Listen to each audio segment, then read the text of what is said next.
আমরা সরকারি কলেজে রানিং স্টুডেন্ট আর কি। আপনারা অনেকেই দেখেছেন এবং জানেন যে আমাদের এই কুসুমের যে মাঠটা এক প্রকার এখন ধান ক্ষেত হয়ে গেছে। এটা আগে ছিল খেলার মাঠ, এখন হয়েছে ধান ক্ষেত। তো আমরা চাচ্ছি, আমরা সাধারণ ছাত্ররা মিলে চাচ্ছি ধান ক্ষেত এবং কাটাতারিকে উন্মুক্ত করে দিয়ে আমাদের জন্য ধান ক্ষেতকে জন্য মাঠে খেলার মাঠে আবার আমরা বলতে চাচ্ছি যে এই কাটাতারি ডাড়া এবং ধান ক্ষেতের মাধ্যমে নিরাপত্তার কথা বিবেচনা করে এটা করা হয়েছে। কিন্তু আমরা চাচ্ছি না যে এভাবে এটা থাকুক। মহিলাদের বা মেয়েদের নিরাপত্তার জন্য আমাদের এখানে সিকিউরিটি গার্ড আছে, তাছাড়া আমাদের অনেক স্টুডেন্ট ভাইরা আছে, নিরাপত্তার অনেক বিকল্প পদ্ধতি আছে। কিন্তু এই ধান ক্ষেতের নামে নিরাপত্তা দিয়ে আমাদেরকে মানে হয়রানির ভেতরে ফেলাচ্ছে। এখন আপনারা দেখবেন যে পোলাপান এখন অধিকাংশ সব মোবাইলে এডিক্টেড।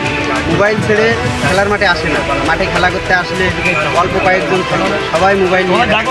আমি চাই যে খেলার মাঠে সবাই ফিরে আসে, মোবাইলকে বাদ দিয়ে খেলা মাঠে।